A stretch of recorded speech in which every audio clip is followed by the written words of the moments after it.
주진우 라이브 스페셜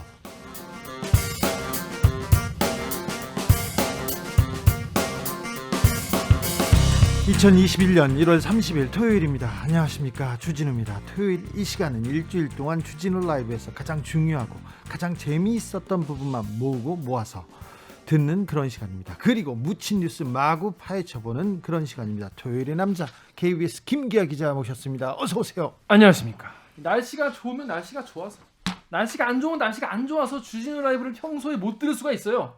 그러면 안 돼. 그거 안 되는데 그럴 수가 있어. 네. 그런 날을 우리가 있으니까 일주일 동안 나갔던 주진우 라이브에서 정말 꼭 들어야 하는 거, 네. 정말 재밌는 부분만 쏙쏙 뽑아가지고 토요일에 전해드리는 김기화 기자입니다. 안녕하세요. 2021년의 1월이 다 갔습니다. 1월에서 네. 실화입니까? 그러면 곧 한 살 더 먹어요. 우와. 자, 1월에서 가장 중요한 뉴스만 이번에는 모았다고 합니다. 김기아 기자가.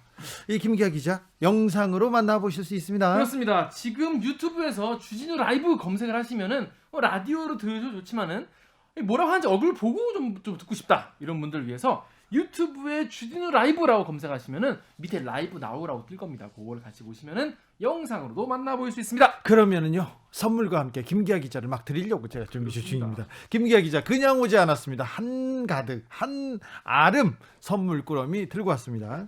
일주일 동안 이제 지난주에 주진우 라이브를 내가 들었는데 이런 게 좋더라, 네. 이런 게 별로더라, 뭔가 청취 후기 이런 거를 보내주시면은 후기를 남겨주신 분 중에서 총 3분을 추첨해서 2만 원 상당의 피자, 뜨끈한 피자 교환권 보내드리도록 하겠습니다. 청취 후기 어디로 보내면 됩니까? 옛날에는 우표 내가 쓰고 막 엽서에 쓰고 그랬지만, 침 발라서 붙이고 이랬지만 지금은 그러지 않아도 되는 거 아시죠? 카카오톡 플러스 친구에서 주진우 라이브라고 검색을 하시면은 요 뜹니다. 요 떠요. 요 친구 추가를 하신 다음에 친구한테 카톡 보내듯이 이렇게 편하게 써주시면은 저희가 잘 보고 추첨을 하도록 하겠습니다. 얼마 전까지만 해도 그래도 침 묻혀가지고 우표 붙여가지고 편지 쓰는 사람들 많았어요. 팬레터 많이 왔는데 요새는 교도소에서 나 억울해요, 나 살려주세요, 막 그런 사람만 두툼하게 오잖아요, 거기서. 아하, 참. 자, 김기아 기자 본격적으로 묻힌 뉴스 브리핑 시작해 볼까요? 네, 첫 번째 기사는요, 여러분 잊으신 분도 많이 계실 텐데 혹시 기억나시는지, 2년여 전쯤에 이 경북 예천군 의회가 네. 해외 연수 갔다가 아이고, 폭행 사건, 잊을 수가 없죠. 잊을 수가 없죠. 네? 정말 놀라운 사건이었습니다. 네. 네, 그때 당시에 예천군 의회가요, 해당 사건이 발생을 해가지고 연수 예산 다 반납하고 2019년 해외 연수 예산 깎겠다. 예. 우리가 이제 자중하겠다, 반성하겠다, 이런 얘기를 했었거든요. 그랬죠. 그래서 KBS 그 대구 쪽, 대구 경북 쪽 취재하는 기자가 예. 한번 확인해 본 거예요. 예. 잘하고 있나 예천군에 정보 공개를 청구해 봤는데, 예. 2021년 예. 올해는 예산 미편성이라고 이제 얘기를 한 거예요. 당연하죠. 네. 코로나 시대에 무슨 코로나 시대 어딜 가요? 상식적으로 생각했을 때 지금 뭐 정말 일 때문에 나가는 것도 진짜 못 나가는 시기에 못 나가죠. 네. 연수를 갈 리가 없겠구나라고 생각을 했는데, 그렇죠. 아이쿠, 근데 예천군의 세출 예산 사업 명세서를 봤더니 여기에는 국제화 여비라고 해서 지방 의원 해외 연수 여비라고 써 있다는 거예요. 지금요? 네. 코로나 시대 이 와중에 225만 원씩 3명이 2번씩 나간다는 거예요. 여기다가 경북 의장 협의회 주관에서 직원 국외 연수비 800, 또 경북 북부 지역 의장 협의회 주관 국외 연수비 450, 이렇게 있는 거예요. 그러니까 보면은 위에 그 예산에는 안 잡혀 있는데 직원들은 연수를 수행하는, 이게 말이 안 되는 이런 상황이 돼 있는 겁니다. 이게 어떻게 이렇게 된 거죠? 그러니까 해외 연수 항목에는 없는데, 그런데 다른 내용에 다른 세비에 지금 항목을 잡아서 일단 외국에 나갈 수 있는 그런 그 여비를 마련해 놨군요. 그렇죠. 그러니까 해외 연수는 아닌데 국제 자매 결혼 도시 교류 방문이다, 뭐 이렇게 돼 있는 거예요. 그게 연수죠. 교류다. 연수 아니다, 교류다. 교류다. 그래요. 네. 해외 교류다. 그래서 보통은 이 교류 방문이라고 하면 정말 그 사업과 관련된 의원 뭐 두세 명, 한두 명 정도 가거든요. 예. 근데 이번에는 전부 다 가신다고 합니다. 전부 다. 예. 연수는 아니고 교류다. 해외. 예. 연수든 교류든 거의 여행으로 지금껏 다녀오셨잖아요. 그렇습니다. 그런데 뭐라고 합니까? 예천군 의회에서는 뭐라고 좀 설명할 거 아니에요? 설명을 하죠. 변명할 거 아닙니까? 변명합니다. 뭐라고 하냐? 해외 연수 수행은 교류 방문이다. 이거 교류 방문이 해외 연수라는 거예요. 게다가 올해 사실은 코로나19 때문에 정말 나가야 되는 분들도 지금 못 나가고 뭐 왔다 갔다 하면 막 자가격리하고 이렇게 하지 않습니까? 네. 이거에 대해서 국외경비 어떻게든 이거 해외 나가야 되는 거 아니냐 이렇게 되는 이런 의지가 아니냐라는 얘기가 있는데 지금 지역민들은 엄청 힘들어하고 계시지 않습니까? 아, 그렇죠. 다들. 그리고 공무원이 해외 연수, 여행, 교류 갔다 와. 알았어. 좋아. 다녀와서 보름 동안 격리해서 격리하는 거. 그것도 월급 낭비, 내놓으라고 할 거 아니에요? 낭비. 세금 내놓으라고 할 거 아니에요? 과연 지금 이 예천군이 그러면 돈이 엄청 많냐? 예. 돈이 엄청 많아가지고 뭐 쓸 데가 없어서 뭐 그런 거냐? 그러게요. 아닙니다. 지금 재정 자립도가 10.18%. 네. 경북에서 되게 하위권이거든요. 그럼에도 불구하고 나가겠다는 겁니다. 경북 예천 아무튼 해외 연수, 해외 교류에는 굉장히 신경을 쓴다는 거. 아, 참 신기하기도 합니다. 그런데 지방 의회, 다른 의회는 어떻습니까? 그러니까 이제 다른 그러니까 전국을 다 이제 들여다보면 좋겠지만은 이번에 정보공개 청구로 나온 데가 지금 대구 경북 지역이에요. 예. 기자 요 부분을 분석을 했는데 의원들이 어마어마하게 지금 해외 연수 잡혀 있어요. 코로나 시대예요. 코로나 시대인데 너무 신기할 정도로 의원들이 국외여비 또 이를 수행하는 공무원 여비까지 합치면은 24억 원이 넘는 예산이 지금 지금 잡혀 있다고 합니다. 책정돼 있다는 네. 거죠. 가장 많은 돈을 해놓은 곳이 경북 의성입니다. 의성이요? 의성군 의회가 네. 의원 한 명에게 580만 원씩 준다고 해요. 나 의성 김의성 형 그 의성 아니고요. 그 의성군 아니고. 그래서 왜 이렇게 돈을 많이 그러게 했냐고 의원 하니까 한 명당 지금 코로나 시대에 580만 원이면 엄청난 액수 아닙니까? 우리가 유럽, 미국 가야 되기 때문에 예산을 이렇게 많이 편성했다. 이렇게? 예. 이 상황에 그래서 이게 근데 사무국 전체 예산 줄었는데 요 예산은 아직 탄탄하게 있다고 합니다. 또요? 그리고 대구에서 이제 대구 수성구 이제 큰 예. 대구지 않습니까? 여기에도 400만 원이 책정이 됐는데 왜 이렇게 했냐라고 하니까 일본이나 싱가포르 같이 가까운 데 가서는 배울 게 없다. 멀리 가야 배울 게 많다라고. 그래서 아니 그럼 뭘 어디에 가서 배우려고 하냐라고 하니까 예. 답변을 하지 않았다고 합니다. 근데 참. 자 그리고요 이 뭐 대구 달서구도 마찬가지고 그래서 네. 이번에 특히 대구 달서구 같은 경우에는 사건 사고가 많았잖아요. 뭐 의원 성희롱 사건도 있었고 업무 추진비 유용 각종 일이 있었는데 그럼에도 불구하고 이 24명 모두 해외 출장비를 배정을 받았다고 합니다. 근데 각 의회에 이제 기자가 올해도 이 해외 연수를 진짜 가냐, 그 실화냐 물어봤어요. 그랬더니 혹시나 코로나19 상황이 좋아지면 갈 수 있는 거 아니냐라고 답변을 했다고 합니다. 해도 너무하는 거 아닌가 이런 생각을 해봅니다. 과연 이렇게 해외 연수를 꼭 이렇게 가야만 한다고 생각을 하시는지 갔다 와서 얼마나 이 지역 발전에 도움이 된다고 생각할지 모르겠지만은 저는 그리고 이거 다른 지역도 다 한번 들여다봐야 된다고 생각해요. 그렇죠. 중요한 부분입니다. 요 대구 경북 지역에 이제 담당하는 취재 기자가 요걸 취재했기 때문에 이렇게 나온 건데 이참에 한번 다른 지역도 한번 다 들여다봐야 될 것 같습니다. 선거 때면 자기네들이 봉사하겠다. 그러니까요. 뭐지? 머슴이 되겠다. 이렇게 하더니 당연한 듯 세금을 쓰는 거를 당연한 듯 생각해. 해외 여행 당연히 가야 되는 거 아니냐 이렇게 생각합니다. 세금을 이렇게 씁니다. 참 안타까운데요. 이런 보도가 계속 나와서 다른 지방의회, 다른 공무원들은 어떻게 그 돈을 함부로 쓰려고 하는 건지 이런 부분에 대해서는 계속 감시해야 된다고 생각합니다.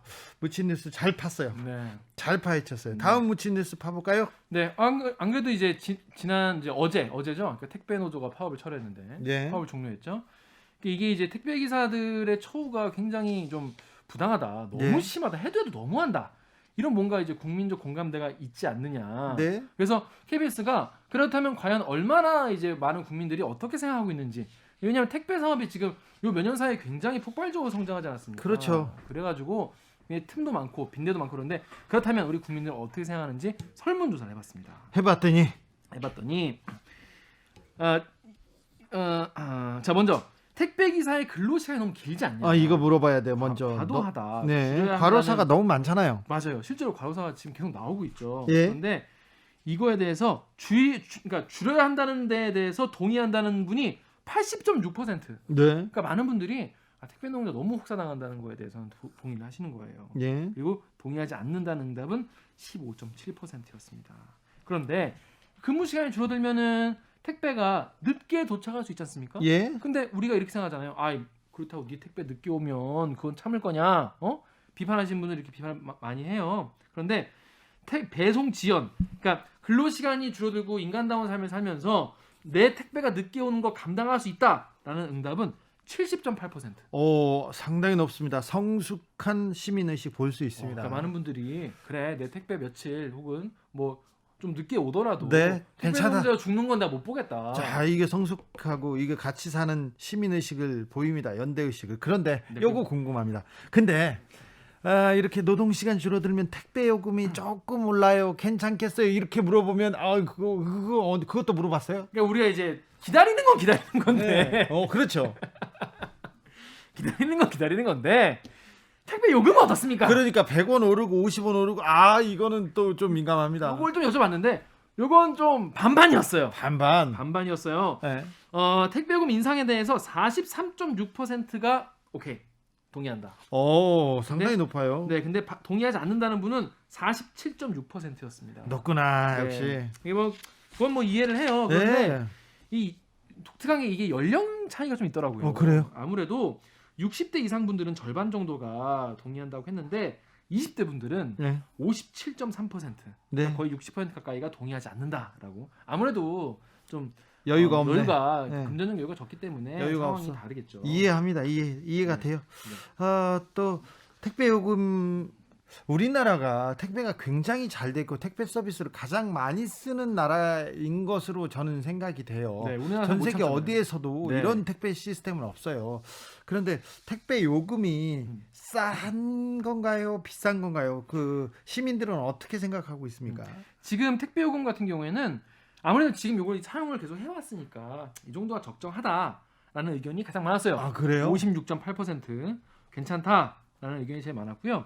저렴하다 이런 의견은 28.3%, 비싸다는 의견이 12.8%. 그러니까 이제 국민들이 대부분 싸거나 적당하다라고 적당하다고 것이죠. 생각하네요. 예. 그렇군요.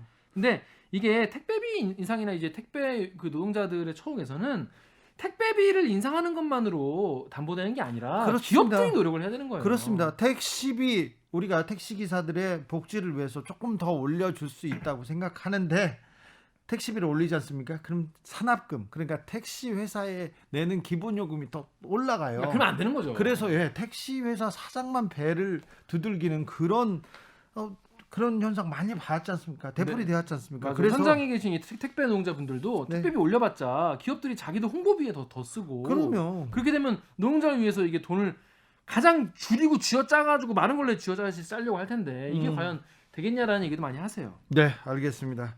아무튼 국민들은 택배 노동자들의 근로 시간이 과도하다. 그리고 요금 인상 조금 우리가 해줄 수 있으나 해줄 수 있다. 시간도 좀 기다려줄 수 있다. 그러나 택배비 인상이 그 택배 노동자들의 처우 개선, 복지 개선을 위해서 써야 된다. 이런 생각을 하고 있군요. 그런 생각하고 계시다는 게 수치로 나타났습니다. 어떻게 네. 나타났냐? 택배 인상에 동의하든 동의하지 않든 이거는 동의하는 분들만 물어본 게 아니에요. 모든 분들에게 택배비 인상이 그럼 왜 해야 되냐? 택배비 인상되면 어디에 투자돼야 되냐라고 했더니 택배 기사들 처우 개선을 해야 된다는 게 51.5%였어요. 예. 절반 이상이었던 거죠. 그 다음이 서비스 개선, 그 다음이 빠른 배송. 그러니까 택배 지금 그 회사분들이 잘 귀 기울여 들으셔야 되는 게 국민의 절반 이상이 택배 기사 처우 개선에 좀 신경 써달라는 의견이라는 것. 그래서 네. 게다가 지금 택배 기사는 근로자가 아니라 개인 사업자다. 그러니까 이런 다른 노동법 이거에 대해서 노사 적용 안 받는다. 어렵습니다. 예. 얘기하는데 택배 기사 신분에 대해서 국민들의 59%는 근로자로 노동자로 분류되는 게 적절하다라고 답했습니다. 네. 요즘 택배 노동자들에 대한 관심이 큰데 그리고 노동자들 최근 코로나 시대에 노동자를 대표하는 한 후보군이 택배 노동자 아닙니까? 굉장히 의미 있는 조사였다고 생각합니다. 여론조사 개요도 좀 알려주세요. 네, 조사 의뢰는 KBS가 했고요. 조사 기간은 주 리얼미터에 의뢰를 해가지고 조사가 2021년 1월 23일부터 25일까지 3일 동안 진행했습니다. 조사 대상은 대한민국 거주하는 만 19세 이상 남녀 1,000명을 대상으로 했습니다. 여러분께서는 지금 주진우 라이브 스페셜을 듣고 계십니다. 주진우 라이브 스페셜 김기아 기자와 함께하고 있습니다. 본격적으로 주진우 라이브 스페셜 하이라이트 장면 다시 듣기 시작해볼까요? 김기아 기자, 어떤 장면, 첫 장면으로 꼽으셨어요? 네, 역시 지난주에 가장 충격적이고 가장 논란이 많았던 사건은 김종철 전 정의당 대표의 성추행 사건. 한 공당의 대표가 당의 소속 국회의원을 성추행해서 제명되는 그런 일이 있었습니다.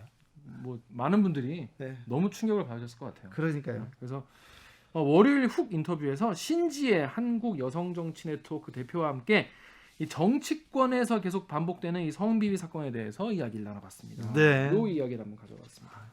인터뷰 참 힘들었어요.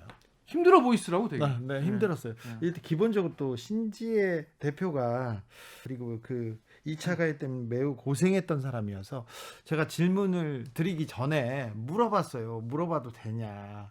안 물어봐도 된다. 계속 얘기를 했는데 본인은 자기가 감수해야 될 일이라고. 아무래도 굉장히 민감한 사안이기 때문에 서로 그만큼 더 조심하는 게 당연하고요. 그렇습니다. 특별히 성인지 감수성이 부족한 남성들 그리고 좀 중년 남성들 있지 않습니까? 옛날에는 그랬어, 우리 때는 그랬어, 그런 사람들 이제 좀 달라졌다는 걸 좀 인식해야 됩니다. 무엇보다도 위력, 권력 관계에 의한 이 관계, 남녀 관계는 굉장히 조금 다시 생각하셔야 돼요. 그 중년 남성들, 부장님, 상무님, 사장님들 그 시대에 배웠던 거, 그 시대의 관행은 이제 통하지 않습니다. 맞습니다. 시대가 달라졌는데 옛날엔 그랬어. 안 됩니다. 절대 안 됩니다. 그래서 이번에 이 사건을 접하고 어땠냐라고 하니까 너무 충격을 받아서 밥을 못 먹었다는 얘기를 하셨는데 저는 되게 공감이 됐어요. 저도 되게 많이 놀랐거든요. 네. 근데 하물며 이제 같이 이제 뭐 여성 운동도 같이 하시고 뭔가 같은 지향을 바라본다고 생각을 했던 거 아니겠습니까? 네. 그런데 이런 일이 있어 너무 놀랐을 텐데. 하여튼 어떤 생각을 하는지 사실 신지혜 대표의 풀 인터뷰 같은 거를 쭉 보게 되는 경우가 사실 많지 않으니까 되게 화제의 인물이긴 했잖아요. 네. 예전에 후보로 나오고 해가지고. 근데 이제 긴 이야기를 다 들어볼 기회가 많지 않았는데 이번 그 훅 인터뷰에서 제대로 한번 듣게 됐습니다. 예. 근데 언론에서 주로 이제 예전에 더 심했고 지금도 이제 2차 가해가 될 수 있는 그런 기사나 멘트들을 하고 있는데 이런 거에 대해서 한 번이라도 피해자의 삶을 너희들이 생각을 해보고 이런 말을 하는지 네. 이런 기사를 쓰는지에 대해서 물어보는데 저도 참 돌아보게 되더라고요. 인터뷰였지만 한편의 강의를 듣는 것 같고요. 많은 것을 고민하고 생각하게 하는 그런 인터뷰였습니다. 네. 신지혜 대표에 대해서 약간 뭐 선입견을 갖고 계신 분도 많이 계실 거예요. 이런 분들 한번 이 인터뷰를 한번 들어보시고 한번 판단해 보시면 좋겠습니다. 월요일에 방송됐던 훅 인터뷰 하이라이트 부분을 함께 듣고 오시겠습니다. 큐. 감사합니다. 오늘 김종철 정의당 대표가 같은 당 국회의원을 성추행한 사실이 드러났어요. 예. 사퇴까지 했는데 이 사건 보고 어떤 생각 들었어요? 저는 아침에 기사 보고 너무 충격을 받아서 네. 밥이 안 넘어가더라고요. 아침밥이 안 넘어가더라고요.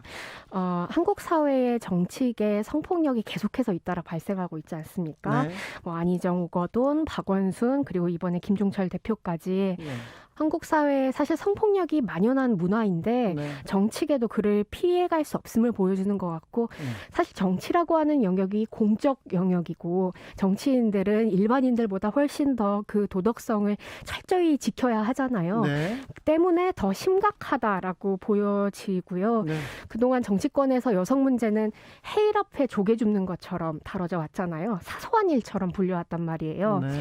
근데 성폭력은 인권의 문제다. 그러면 그리고 시민의 생명을 지키겠다는 정치인들이 일상에서 성추행을 저지르는 것은 상상할 수도 없는데 그리고 일어나지 말아야 할 일인데 일어나고 있다는 측면에서 정치권 내 자성이 필요한 것 같습니다. 이 질문을 묻는 게 참 죄송하기도 한데 지난 22일이었습니다. 괜찮죠? 예. 네. 그 대표님 성폭행 사건 관련해서 1심 재판이 있었습니다. 네. 녹색당 당직자였던 남성이 대표님에게 성폭력을 가한 혐의로 징역 3년 6개월 선고받고 법정 구속됐는데요. 네. 결과 어떻게 보셨어요? 저는 이 사건을 드러내면서 재판부가 혹시나 제 피해를 제대로 인정하지 않을까봐 조마조마했어요. 걱정하고. 오히려 그 걱정을 해야 됩니까? 그렇죠. 그 가해자가 본인이 이제 중간간은 인정했지만 왜냐하면 부인할 수 없는 증거가 있었거든요. 물적 증거가 네. 있었거든요. 그것은 인정은 했지만 상해 치상 부분을 다퉜습니다. 그래서 그 신지의 피해자에게 일어난 어떤 피해는 그냥 성행위에서 그냥 늘상 일어날 수 있는 피해다 이런 주장을 하면서 치상을 부인했기 때문에 그것이 인정되지 않을까 걱정했는데 재판부께서 다행히 중간간 치상으로 법정 구속을 결정하신 점에 있어서 매우 감사했고요. 근데 저는 징역 3년 6개월이 충분하다고 생각하지 않습니다. 네. 성폭력이라고 하는 건 특히 이제 강간이라고 하는 건 그냥 단순한 이 실수가 아니라 그러면 개인의 성적 자기결정권과 자유권, 인권을 이제 모두 다 침해하는 행위이기 때문에 네. 더 엄한 처벌이 내려져야 된다고 생각하고요. 항소할 생각입니다. 네. 굉장히 어려운 일인데요. 굉장히 무섭었을 것 같고요. 그런데 이 내용을 바깥에 얘기하고 용기를 낸 이유가 있을 것 같아요. 네. 죽고 싶었어요. 왜냐하면 저는 지난 2018년도 서울시장 선거에서 예. 페미니즘 혹은 여성 인권을 좀 이야기하면서 후보로 여러 분들께 보이지 않았습니까? 그래서 정치인으로서. 신지혜를 그 여성 운동가 그리고 여성 인권 네. 이렇게 생각하는 분들이 많죠. 네. 그런데 이제 그것을 앞장서서 얘기했었던 정치인이 네. 한국 사회에 이제 성폭력 피해자가 됐다라고 그러니까요. 하는 것이 드러나면 한국 사회의 일반 분들이 어떤 이 손가락질을 할까 이런 생각도 있었고 성폭행 이후로 제가 어떤 두려움이나 트라우마 같은 것들이 있기도 했었는데요. 네. 직후에 당을 저는 탈당할 수밖에 없었어요. 왜냐하면 오늘 이 자리에서 다 말씀드리기는 어렵겠지만 그 성폭행이 있을 수 있었던 맥락에는 당시 위성정당 사태가 있었거든요. 당 내의 위성정당 사태의 흐름과 어떤 저는 그것을 반대하는 입장에서 정치적 입지가 좁아진 그 상황을 이용해서 가해자가 성폭행을 저지른 것인데 그것들을 지지자분들께 제대로 설명해야 제가 탈당하는 이유를 말씀드릴 수 있지 않을까 해서 용기를 좀 냈고요. 그리고 저는 피해자가 움츠려 있고 숨어 있어야 할 존재가 아니라고 생각합니다. 그러니까 예를 들면 그냥 일상에서 내가 길을 가다가 주먹을 맞으면 나 주먹 맞은 사람이에요. 뭐 맞았어요. 이렇게 드러내는 걸 껄끄러워하지 않잖아요. 폭행에 대해서는 그런데 그게 성문제나 성추행이나 성폭행일 경우는 선뜻 말하기가 굉장히 그쵸. 어려운 게 그쵸. 우리 사회의 현실 그쵸. 아닙니까? 왜냐하면 피해자한테 계속 이제 주홍 글씨, 낙인을 찍기 때문에 그래서 제가 이 사건이 드러났었을 때 저희 지지자분들 중에 지역에 계신 어르신분들이 저한테 연락해서 뭐라고 하시냐면 그냥 잊어라. 원래 여자들은 그런 거 다 당하고 그냥 다 마음에 묻고 산다. 근데 요새는 그런 게 큰 흠결도 아니다. 이런 말씀을 하시더라고요. 저는 성폭력 사건은 개인으로선 잊을 수 없고 사회로선 잊어서는 안 될 일이라고 생각합니다. 그래서 제 피해를 드러내고 과거의 폭력을 제대로 처벌하고 피해자와 우리 한국 사회는 그 성폭력을 뛰어넘어서 우리 사회를 바꾸는 그리고 미래의 폭력을 막는 역할을 할 수 있다. 이런 메시지를 좀 드리고 싶었고 그리고 많은 분들이 홀로 성폭행 사건의 피해자로서 살고 계신데 무기력하게 있지 않고 용기를 내서 싸운다면 함께 지지하고 싸울 이들이 있다라고 하는 것도 보여드리고 싶었습니다. 아이고, 피해자의 이름은 이렇게 크게 나오는데 가해자 이름은 안 나옵니다. 그리고 또 가해자 주변에서 또 2차 가해 굉장히 고통이 컸을 것 같아요.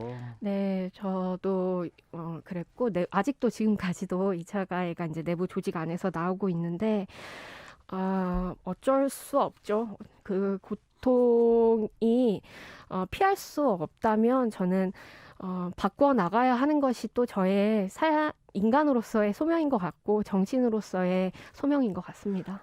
어쩔 수 없다고 해서 더 마음이 아픈데요. 근데 정치권이나 언론에서 좀 2차 가해를 조금 바라보는 시선이 좀 바뀌거나 생각이 좀 바뀌면 좀 달라질 텐데요. 네. 어떻게 바뀌어야 됩니까? 자, 2차 가해 성범죄 사건을 대할 때 중요한 점이 뭡니까? 예전에 혹시 권인숙 의원이 부천 경찰서에서 그 문기동 경장에게 받은 성고문 피해 드러났었던 네. 사건 기억하시나요? 네네. 그때 당시에 조선일보가 뭐라 그랬냐면 피해자의 성모욕, 성고문이란 단어도 안 쓰고 성모욕 주장은 혁명과 폭력을 속성으로 하는 급진 세력의 투쟁 전략 전술에서 살펴볼 때 그 진위가 더욱 분명하게 판명된다. 이런 기사를 작성한 바 있어요. 몸을 가지고 혁명의 도구로 썼다 이렇게 얘기했죠. 네, 맞습니다. 그래서 정치적 목적을 가지고 피해자가 저렇게 이야기하는 것이다라고 말했었죠. 네. 근데 세월이 바뀌고 여야가 바뀌었음에도 불구하고 피해자를 향한 그런 의심은 계속됩니다. 안희정 때도 그랬고 오거돈 때도 그랬고 피해자가 저 피해를 드러내는데 어떤 정치적 의도가 있는 거 아니야라고 생각하시는데 저는 한 번쯤 그러면 그 의심을 하는 분들께 이렇게 묻고 싶어요. 한 번쯤 피해자의 삶에 대해서 상상해 보신 적 있는가? 그 분들이 느꼈을 고통, 그 사람들이 원래 인간으로서 가지고 있었을 꿈, 사회에 대한 자기 삶에 대한 열망 이런 것들을 생각해 보신 적 있는가? 그렇다면 피해자를 그렇게 그냥 어떤 게임의 말처럼 어떤 도구처럼 생각할 수 없거든요. 그래서 저는 피해자가 살아있는 인간이라고 하는 것을 현재 언론과 정치권이 다시 인식해서 피해자에 대해 공감하며 사건을 해석해야 된다고 생각합니다. 네. 여성단체에서는 국민의힘 성비위 사건에 대해서는 좀 선택적으로 침묵한다. 언론이 지금 최근에 벌어진 일도 다루지 않는다. 이렇게 주장합니다. 네, 몇 년 전에 박이태 전 국회의장의 골프 캐디 성추행 사건 일었을 때 새누리당 쪽에서도 똑같이 얘기했어요. 똑같이 비판했어요. 그러니까 저는 이런 일이 반복됐을 때 다른 사람한테 왜 나무라지 않냐 이렇게 얘기하는 게 아니라 그리고 그게 결국은 똥 묻은 개가 저기도 똥 묻었다고 계속 이야기하는 꼴이라 선택적 침묵을 비판하기 전에 자기 똥부터 잘 닦아야 된다고 생각합니다. 알겠습니다. 똥 말고 오물 그런 아, 네. 자, 정치권에서 계속해서 이렇게 성범죄가 일어나는데 좀 문제가 있는 거죠? 문제가 크죠. 예. 그리고 저라면 네. 제가 만약에 김종철 대표였다면 저는 감히 그런 생각도 못했을 것 같아요. 그 바로 직전에 그 박원순 사건이 있죠. 오거돈 사건이 있죠. 안희정 사건이 있죠. 그러면 더욱더 몸을 사리고 혹시나 모를 일에 대비를 해야 되는데 당 대표로서 자당의 국회의원에게 감히 그럴 수 있다는 건 그거는 성인지 감수성이 없다는 걸 떠나서 두려움조차 없다는 거잖아요. 그러니까 우리 사회가 얼마나 성폭력 사건에 미온적으로 대처해왔으면 그런 자신감을 갖고 이런 일을 행할 수 있겠어요. 그래서 저는 성폭력 범죄, 특히나 정치계에서 있는 성폭력에 단호하게 대처하는 모습을 보여주는 거. 그래서 감히 그럴 수 없도록 우리 시민과 국민이 계속해서 감시하고 견제하는 것들이 필요하다고 생각합니다. 어떤 분은 이게 무슨 성폭력이야, 이게 성인지 감수성에 대한 자체 인식이 없는 분들이 많아요. 재발 방지를 위해서는 어떤 대책을 세워야 됩니까? 그렇게 인식의 변화가 필요하고 특히 근데 저는 일반인 분들보다 오히려 고위직 공무원들을 대상으로 한 성인지 교육들이 필요하다고 생각합니다. 예. 검찰도 그렇고 경찰도 그렇고 국회의원들도 그렇고 오히려 더 평균 기준보다 높은 성인지 감성을 갖고 있어야 되는데 그렇지 못한 게 문제라고 생각하고요. 그리고 IPU나 UN 우먼 같은 차원에서 여성에 대한 정치권 내 성폭력을 막기 위해 계속해서 실태 조사하고 기준을 만들고 매뉴얼들을 만들거든요. 근데 한국은 그렇지 못하고 있어요. 그래서 현 정당, 의회, 선관위, 시민단체가 관련한 실태조사, 사례 같은 것들을 받아들여서 자당에 과거에 이런 일이 있었는지 앞으로 이것들을 막기 위해서 어떤 일들을 취해야 할 것인지 매뉴얼화 시켜야 된다고 생각하고요. 그리고 지금 있는 그 성폭력 사건에 대해서 가해자에 대한 원스트라이크 원아웃 제도, 그러니까 무관용을 제대로 실천해야 된다고 봅니다. 한국 여성 정치 네트워크에서 논평을 냈습니다. 지위와 세대를 막론하고 인권 의식이 결여된 자에 의해서 피해자가 될 수 있다. 문제는 가해자의 인식과 가해자에게 변명의 논리를 제공하고 있는 사회적 인식이라고 이렇게 지적했습니다. 자, 우리 사회는 앞으로 어떻게 변해야 할까요? 어떻게 변화시킬까요? 이번에 장혜영 의원님께서 입장문을 내면서 여성 동료를 그냥 같은 동료, 인간으로 취급하지 않는 문화 때문에 이 성폭력이 발생했다라고 말씀해 주셨는데요. 전 같다고 생각해요. 자신의 성적 욕망을 충족시키기 위해 내 앞에 있는 여성 혹은 다른 인물들을 추행하고 희롱하고 성폭력을 저지르는 건 있을 수 없는 일이죠. 같은 인간이라고 생각하면 절대 할 수 없는 일이죠.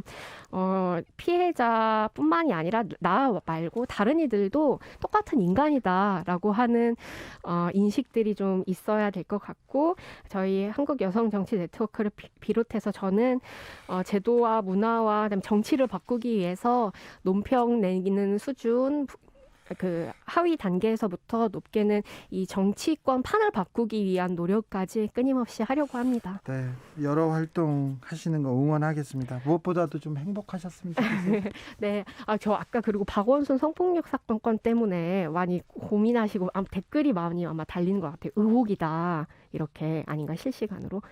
잘 모르겠습니다. 아닌가요? 저는 댓글까지는 못 보고 있습니다. 네. 근데 저는 박 시장님이 돌아가신 것에 대해서 매우 안타깝게 생각해요. 그리고 성폭력 사건은 언제든지 비일비재하게 벌어질 수 있는 일이라고 생각해요. 가해자라고 해서 인간 말종이라던가 우리 사회에 다시 복귀돼서는 안 되는 존재가 아니라 죄가 있으면 그 죄를 받고 법에 맞게 받고 다시 우리 사회로 복귀하고 피해자는 그동안 회복되고 일상으로 돌아갈 수 있도록 만드는 게 우리 사회에 필요한 문화라고 생각하거든요. 그래서 박 시장님의 죽음은 안타까우나 그분의 잘하신 일 너무 많죠. 네. 공적 과업을 넘어서 사적인 것을 공과를 넘어서 잘못한 것이 있다면, 그리고 이 성폭력 사건이 피해자가 이야기하는 피해 호소가 사실로 드러나게 된다면 저는 2차 가해하셨던 분들에 대한 그만한 처벌도 있어야 되겠고, 네. 우리 사회에 피해자를 의심하거나 아니면 입을 막는 이러한 그 사례는 없어져야 된다고 생각합니다. 신지의 한국 여성 정치 네트워크 대표와 함께한 월요일 훅 인터뷰 하이라이트 부분 다시 듣고 오셨습니다. 김기아 기자, 네. 이 인터뷰는 풀 버전으로 좀 들어야 될 것 같습니다. 네, 어디서 들을 수 있나요? 요거는 그 유튜브나 팟캐스트에서 주진우 라이브 검색을 하신 다음에 1월 25일 월요일 1부 들으시면 되고요. 이 인터뷰만 딱 보고 싶다, 누구인가에게 요 인터뷰만 좀 추천을 하고 싶다라는 분들을 위해서 인터뷰 클립도 저희가 따로 뽑아놨습니다. 주진우 라이브 스페셜 김기아 기자와 함께하고 있습니다. 이 방송 영상으로도 만나보실 수 있습니다. 그렇습니다. 지금 유튜브에서 주진우 라이브 검색을 하시면은 라디오뿐이 아니라 영상으로도 만나볼 수 있습니다. 김기아 기자, 다음 장면은 어떤 장면입니까? 다음 장면은 역시 또 지난주에 가장 막 이 뉴스를 보면 답답해요. 이런 뉴스. 교회 감염이 계속 일어나고 있어요. 사회적 거리두기를 좀 완화하려고 준비하고 있었어. 다 준비하고 있었는데 갑자기 교회발 집단 감염이 딱 터졌습니다. 아이고. 저는 좀 이게 이런 말 있으면 들어도 될지 모르겠지만은 우리가 같은 일이 반복되면 뭔가 이제 학습 효과라는 게 있잖아요. 네. 이게 학습을 하고 뭔가 이러면 이게 되는구나. 지금 우리 그 시민들이, 우리 국민들이 코로나에 대해서 대응 정말 지금 1년 넘게 이게 뭐 하는 짓입니까? 정말 잘하고 있어요. 다 잘하고 있는데 잘 보세요. 지난해 신천지, 그 다음에 광복절 즈음에 사랑제일교회, 그 이후에 뭐 BTJ 열방센터, 그리고 뭐 인터콤 나오더니 또 이게 IM 선교회. 참 너무해요. 그래, 교회발 집단 감염이 계속 끊이지 않잖아요. 난 왜 갑자기 한국 개신교만 이렇게 사회적인 약속 계속 어기고, 법도 그냥 어기고, 방역 수칙 그냥 무시하고 이러는지 난 이해가 안 갑니다. 이해가 안 가서 저희가 바른미디어 대표 조미든 목사님이 잘 알고 계신 분이어가지고 요 분을 모시고 수요일 훅 인터뷰에서 대관절 왜 이러는지 한번 물어봤습니다. 본인도, 조미든 목사도 너무 슬프다. 슬프실 거예요. 네, 너무 슬프다. 네, 그 얘기를 하더라고요. 그런데 점점 그 신천지, 정광훈, 인터콤, IM, 근데 점점 개신교 밖에서 이단이라고 막 손가락질 당하던 사람들 에서 지금은 개신교 핵심 중심부로 이게 이동하고 있대요. 점점 이렇게 꼬리 자르기 할 수 없는 네. 좀 내부로 좀 들어오는 실제로 내부에서 그런 일이 많이 있었던 이런 걸로 모양새가 나 있기 때문에 조미돈 목사도 굉장히 답답하시다, 슬프시다 이런 얘기를 했는데 예. 전 사실 그러니까 전 종교가 없기 때문에 갖고 계신 분들의 마음을 당연히 저는 이해를 못 하겠죠. 하지만 이런 얘기는 어떻게 생각하십니까? 이 코로나 이 상황, 그러니까 코로나로 인해서 모여서 대면 예배를 못 하는 상황. 이거를 하나님의 시험이다. 하나님이 우리를 시험에 들게 하신다. 우리의 믿음을 시험하신다. 이런 식으로 이래가지고 이걸 종교적인 어떤 힘으로 극복해야겠다. 이런 압박감이 있다는데 이게 전 그래서 모이지 잘 말라고 이해가 안 하는 돼요. 네. 모이지 말라고 하고 거리두기하고 대면 예배 좀 자제해달라고 얘기하는 사람을 사탄이라고 하잖아요. 정은경이 사탄이냐고 그러면 이게 말이 되냐고요.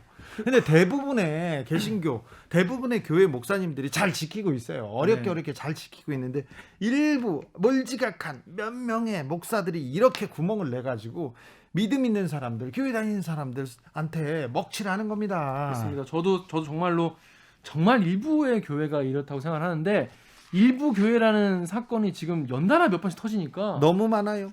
이제 이제 종교가 없는 국민들 입장에서는 아니 일부라고 계속 하는데 지금 언제까지 이렇게 일부가 계속 나오냐. 일부가 아니라 일부러 그런다니까. 일부러. 그러니까 그런 어떤 오해가 살 정도로 네. 지금 개신교 쪽에 좀 신경을 써주셨으면 좋겠는데 오늘 안 그래도 좀 관련해서 자제해달라 이런 뭐 성명이 나오긴 했어요. 네. 하지만 지금 뭐 이런 정도의 어떤 이게 무슨 음모론이다. 네. 이게 무슨 백신에 대한 불신도 있고 네. 뭔가 대면 예배를 뭐 조직적으로 막는 거다 이런 생각을 하는 거에 대해서 이게 종교 탄압이라고 생각하시면 너무 곤란하다. 그래서 지금 이 조미든 목사님한테 물어봤어요. 대체 왜 이러는지. 그래서 되게 비판적인 말씀. 이거 굉장히 정말 속상해가지고 그러니까 정말 일부 교회의 일이긴 하지만은 그들이 왜 그러는지에 대해서 정말 허심탄회하게 얘기를 해주셔가지고 전 좀 뭐랄까 걱정도 됐어요. 이랬다가 이거 정말 내부에서 이 목사님 혼나는 거 아닐까. 아니, 그 정도로 되게 적나라하게 말씀을 해주셨더라고요. 목사님들 중에 그리고 개신교 내부에서도 개신교의 자정을 위해서 개혁을 위해서 이렇게 힘쓰는 목사님들, 좋은 목사님들 많습니다. 그러니까 그래서 이제 이 종교가 좀 깨끗해지고 자정되고 또 제 자리로 오겠죠. 네. 더 자세한 이야기 왜 지금 일부 개신교는 왜 그러는지 궁금하신 분들을 위해서 수요일 훅 인터뷰 하이라이트 부분을 함께 듣고 오시겠습니다. 큐. 개신교 단체 이런 선교회 대안학교를 많이 세우던데 이 대안학교를 많이 세우는 이유는 뭡니까?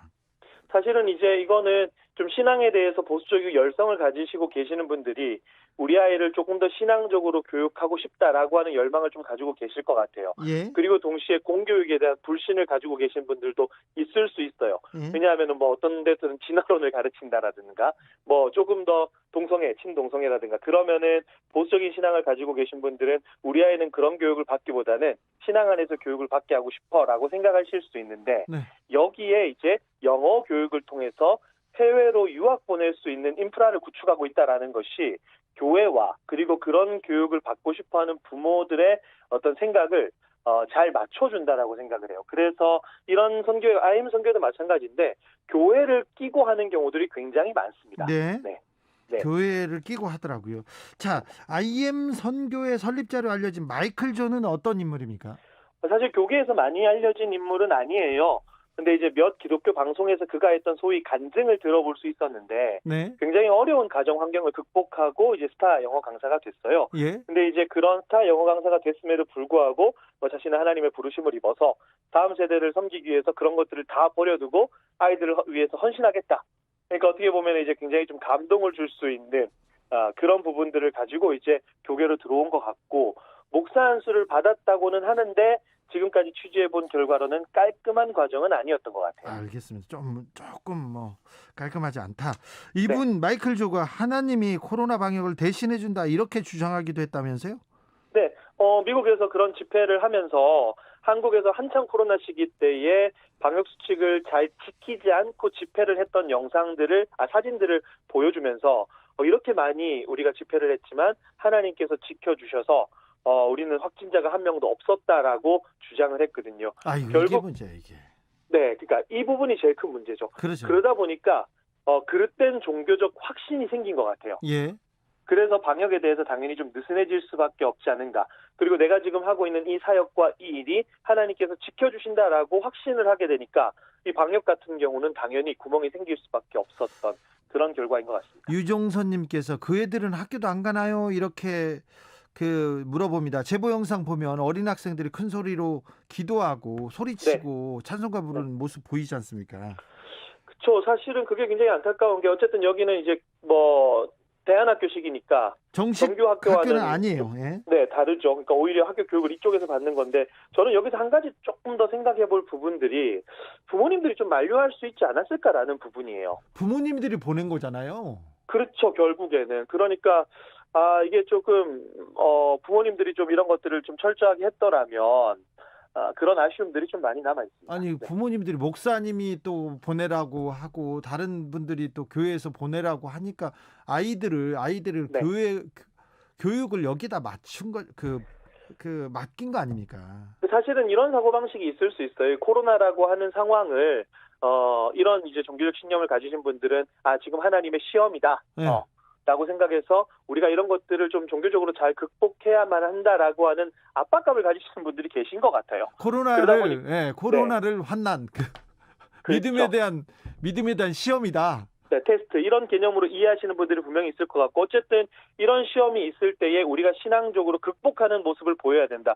물론 이제 대전제 원칙으로 봤을 때 뭐 신앙의 영역으로 그렇게 표현할 수는 있겠지만 네. 그걸 통해서 방역을 지키지 않고 그런 자신감을 보여서 결국에 나온 결과가 뭐냐라고 했을 때는 지금 한 구역에서 80%, 90%는 감염률을 네. 보이고 있는 상황이라서 좀 많이 안타깝게 생각을 하고 코로나 있습니다. 시대의 집단 기숙생활이라뇨. 그런데 네. 비인가 기관이라고 하지만 어떻게 네. 방역 당국이 네. 한 번도 이렇게 검사도 안 했을까요? 사각지대에 놓여 있었던 건 분명하지 않습니까? 네, 그렇죠. 완전히 방역의 사각지대였다고 생각을 해요. 예. 그러니까 지금부터라도 사실은 이런 비인가 학교는 굉장히 많이 있거든요. 네. 그러다 보니 정부에서 이런 비인가 기숙형 학교에 대한 수칙이 당연히 마련이 돼 있지 않았던 것 같고 네. 거기에 대해서 이제 방역 당국이 지침을 마련하겠다 하고 또 필요하면 전수조사 같은 것도 해야 되지 않을까 싶습니다. 네. IM 선교회 말고도 개신교에서 운영하는 이런 기관들, 이런 대안학교도 정말 많죠. 네, 많습니다. 네. 지금 그래서 이런 대안학교 네. 여기도 코로나의 사각지대에 놓여 있을까봐 걱정이에요. 사실은 이제 제가 하는 인터뷰가 뭐 잘하고 계신 분들이 계시다면 그분들한테 좀 칼이 되지 않았으면 좋겠다라는 마음은 들어요. 예. 그러나 뭐 바이러스는 누구를 피해서 가는 것이 아니기 때문에 선제적으로 최선을 다해서 방역 수칙을 잘 지키고 하지 말라는 것은 좀 하지 않았으면 좋겠습니다. 그렇죠. 지금 통계적으로 우리나라에서 통계적으로만 보면 개신교 신자들이 제일 많이 걸리고 있습니다. 뭐 30% 정도라고 얘기하니까 예. 좀 안타깝죠. 이분들이 방역 대책, 네. 정부의 지침을 제일 많이 안 따르니까 그런 거죠. 결국에는 감염이라는 것은 방역 수칙이 뭐 잘 지켜지지 않는 상황 가운데서 벌어졌던 건 맞는 것이고 예. 동시에 이제 마이클 조의 그런 강의 영상 그리고 지금 뭐 인터콥 이런 부분들은 결국 우리가 아까 얘기한 것처럼 방역 수칙이 제대로 지키지 않았다라는 결론을 얻을 수 있으니까 네, 좀 안타깝습니다. 그렇습니다. IM 선교회하고 아까 말씀하셨던 인터콥하고는 어떤 관계가 있습니까? 둘은 사실 별개의 단체입니다. 그래요? 예. 우리나라에는 이런 어떤 선교단체들, 개별적인 독립적인 단체들이 굉장히 많아요. 네. 다만 이제 방역당국에서 둘의 연관성을 놓고 보겠다라고 했던 것은 이제 동선 자체가 혹여나 겹치는 것이 있을까라고 하는 워낙 대규모 감염들이 나오지 않았습니까? 네. 그러니까 그런 가능성들을 열어두고 조사하겠다는 것이지 사실 두 단체는 완전히 별개의 단체라고 생각을 하시면 됩니다. 자, 개신교 선교단체 인터콥, 네. 상주 BTJ 열방센터를 운영하고 있죠. 이 인터콥의 최바울 대표는 어떤 사람이에요? 여기는 이제 교계에서 좀 많이 알려진 사람이죠. 왜냐하면 어떻게요?